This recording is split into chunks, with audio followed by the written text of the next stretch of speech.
Alright, so in this video we're going to go ahead and get this focus running and up to operating temp, bleed the coolant. But first things first, got to put new spark plugs in it, change the oil and oil filter, and then we are going to start this bad boy up. So why don't we just hop right into it. I bought me a set of NGK Iridium spark plugs. Some of the best you can get, so we're gonna go ahead and toss these in here, and then I'll pick up the camera and we'll get right back to it. But I actually think I'm gonna throw you on a little time lapse for these, put the spark plug wires on, and we'll go from there.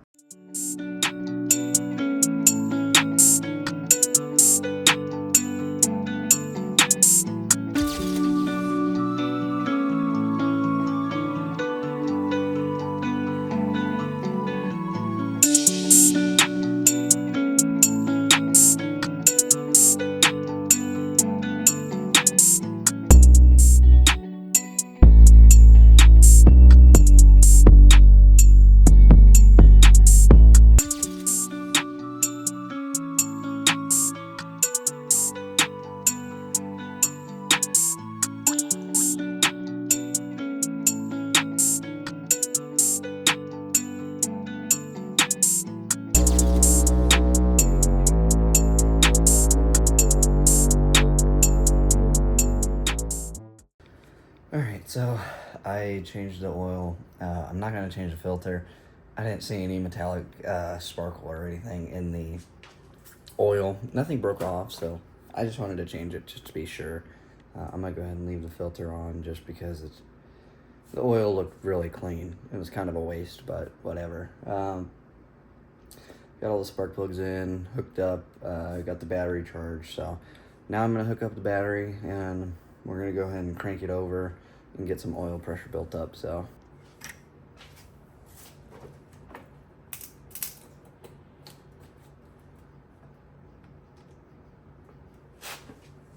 I do have the fuel pump relay or fuse pulled, so it shouldn't start, but I'll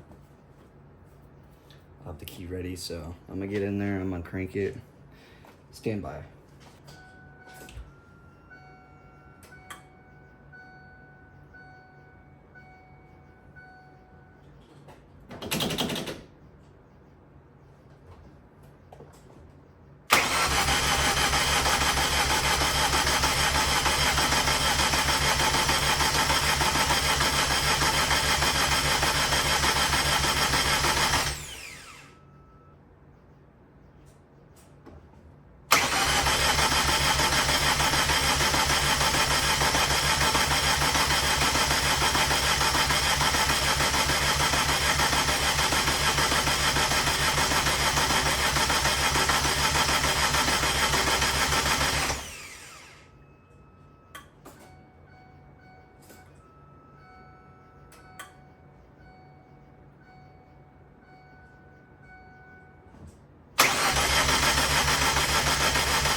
We have oil pressure. Let's go ahead and flip this fuel pump fuse around. See what happens. Now I'm not trying to wake my son up, but I want to start it, so.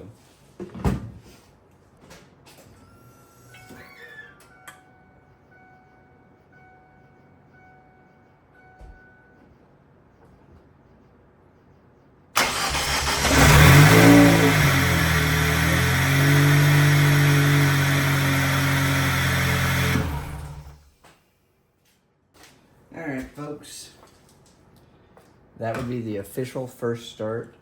I didn't want to run it too long. I have the garage door closed. Well, that was the official first start. I didn't want to run it for too long, so I went ahead and let it run for like maybe 30 seconds, cut it off. I have the garage door closed. It's super late at night, and my son is asleep and my wife, so I didn't want to wake them up. But now that we had that started and running, it sounded really good.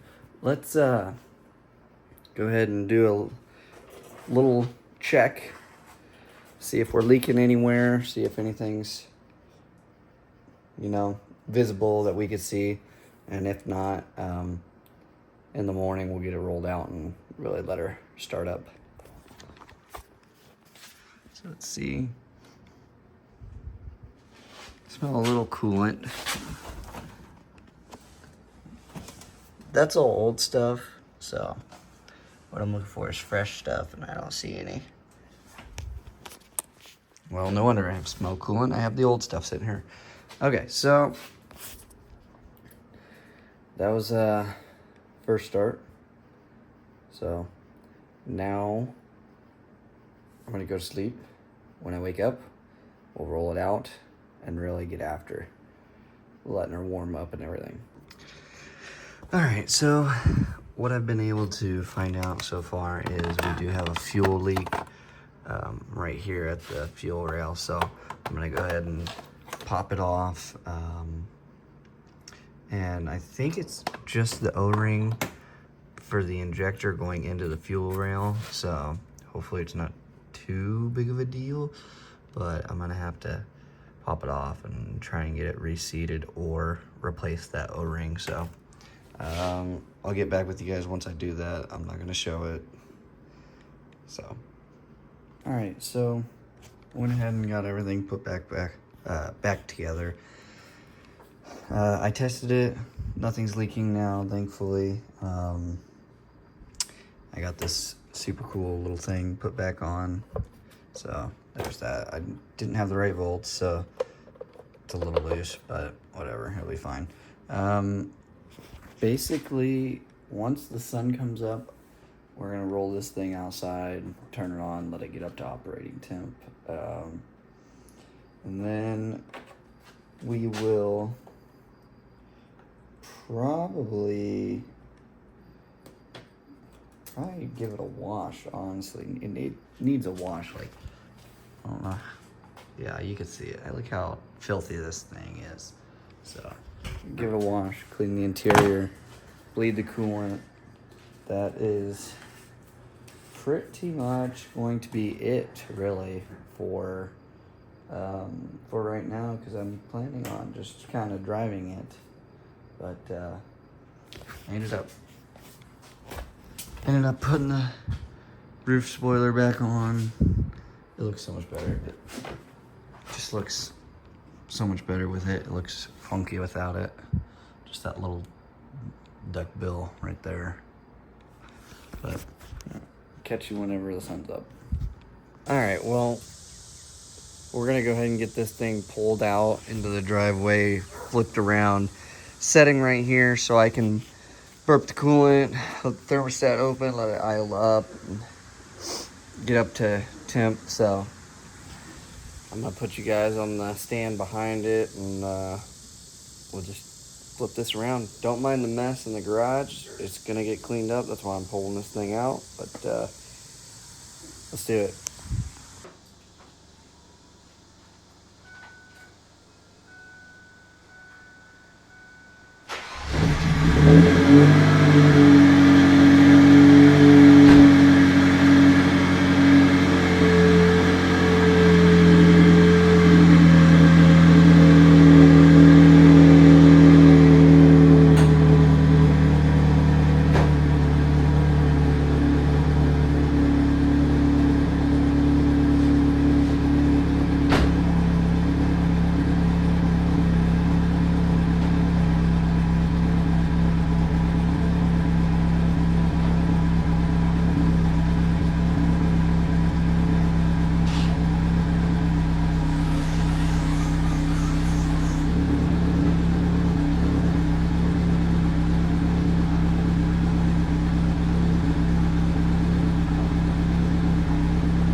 Alright, well, this is where we're currently at. I was pulling it out of the garage, as you saw, and it just flooded. It died, so couldn't figure out why, and then I finally figured out why, because it's flooding itself so much that it's killing it. Because I pulled the fuel pump fuse, turned it on, cranked it over, and it started. So that tells me that it's getting too much fuel, which these are commonly known for dumping a bunch of fuel when it's cold, starting to warm up the cabs, which is stupid on its own. But I think another problem was this right here. So because of this supercharger, there's two different tunes on here. There's one that dumps a bunch of fuel in the engine to create backfires. Why you would do that, I don't know. Stupid people do stupid things. Either way, there's another one on here that's more of like a calm, chill tune. So that's the one I'm putting on here. Let's hope that fixes it. If not, basically what I'm gonna have to do is, I have one option, is it could be the fuel pressure sensor on the rail. Could be that. It's a possibility. If not, it could just be the tune. Whoever tuned it didn't tune it very good, so that it is probably like a 15-20-year-old tune, so who knows, you know what I mean? I think if switching over to this kind of more bass stock tune doesn't work, I'm gonna go ahead and switch that fuel pressure sensor just to be sure, and if that doesn't work, I'll probably end up taking it to get tuned before I can even drive it. So that's awesome, you know what I mean? So, I mean, this is one of those things where, you know, if you're looking to buy a car that's already modified, I would suggest you don't. But, you know, in my case, it was the cheapest way I can get into a daily fun daily driver. So, I mean, all said and done, I'll have, you know, less than $3,000 into this car even after getting it tuned. So I'm not complaining, but, you know, this is just some of the stuff you have to deal with when you know, own a modified car, when you buy a car modified by someone else. So it's doing it right now. It's about 75% done. So we'll see if that fixes it. I will keep you updated. All right, tune is on. See, it was running super rich. So.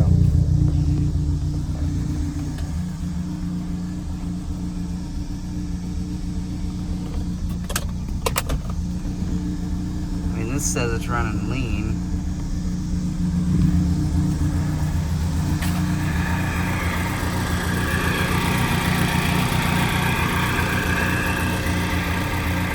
Let me get you guys set up on GoPro and we'll... Sorry, excuse me. Set you guys up on the stand and we'll try and clear it out a little bit once it warms up.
Well, as you guys can tell in that last clip, it's not running the greatest. It's got a vacuum leak, and I think I know where it is. It's the one underneath the supercharger on the intake. I got a new MPT fitting coming for it tomorrow in the mail. We'll switch it over, see if that fixes it. If it doesn't, I mean, it needs a new tune. The tune on it just is garbage. So I'll be getting this thing tuned soon enough, but I'd like to at least be able to drive it to and from work. So we'll see. As long as that fixes it, I'll drive it to and from work. If not, I'll just trailer it and get it tuned and then drive it. So, all right. So, as you can see, we're sitting on the inside. I'm getting this code. Let me plug this in real quick and I'll show you. All right. So, I don't know if this will be able to focus on it. The intake manifold runner control stuck open. I'm not exactly sure what that is. When I look it up online, it could be either the vacuum, it could be a vacuum line, or it could be the actual controller. It's basically vacuum pressure that pushes open a little flap and closes it. So this little fitting is on the bottom of the supercharger, or not the supercharger, but the intake manifold. So basically it threads in there, and this is a hose that goes somewhere over here. But anyways, I'm not exactly sure if this is going to be a fix for it or not. I might end up just having to replace that controller because maybe it is just bad. I don't know. If you guys have any ideas, let me know in the comments, but I'm going to go ahead and try and get this in, and then we'll go from there, see if this fixes it. If not, we have an issue somewhere else that I'll have to figure out. But for now, I'm going to say that this is the problem because that fitting is broke, and it was JB welded to try and fix it. So I'm going to go ahead and just replace it, which means I got to get under the car. Once I have the car up in the air and everything, I'll show you it. So, all right, hopefully you can actually get a decent look at it. Right there is the fitting that we're going to be replacing. So I'm going to go ahead and I'll get me a flathead to unscrew that. We'll pop that line out and maybe even take a look at that other one behind it, see where that's going, make sure that one's good. But I'm thinking that's the problem right there, is that one is leaking. But we'll find out for sure. So stay tuned. Yeah, that's what was holding it on. Not to mention all the JB weld inside there that was blocking a lot of the flow, but it was also leaking. So I'm gonna say that this was the issue. So I'm gonna go ahead and get this other one put in, but first I gotta find me a piece of this hose. So let's do that real quick. All right, so I don't know if you'll be able to tell, but I did just put that new fitting in. I had to go to the store and get some more hose because the one that was there wasn't long enough. So just got that all buttoned up. Now it's there. Now we can drop this back down and test it out and make sure it actually works. So when we get it on the ground, we'll do that. One other thing that I can show you guys now, since I got some stuff removed, that plug right there behind that vacuum line, the big one right there, that was not plugged in. So to be honest with you, that could have been causing a lot of our problems. So who knows? When we get this intake put back on, close the hood, start it up, see how we are. All right, let's fire her up. Hopefully she actually works now.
Now, obviously, I'm gonna let her warm up a little bit, and then I'll put you guys back on the tripod, and we'll do a couple revs. So, see you then.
Well, as you guys can tell, this thing is still running extremely rich to the point where I can't even rev it out. Basically, it just dies out. Too much fuel's in it, so I'm gonna have to get it tuned before I end up driving it. Well, I could probably drive it. I'll have to really, really baby it, which is fine. It's not a big deal, but either that's going to be it for this episode, or you'll have to wait and see. I might end up taking this out on a little test drive just to see how she does. Just doing some normal driving up and down my street. See if she can handle it or not. We'll have to basically just run her, make sure I can actually take it and drive it, because this is going to be my new daily. I got to take this to and from work, so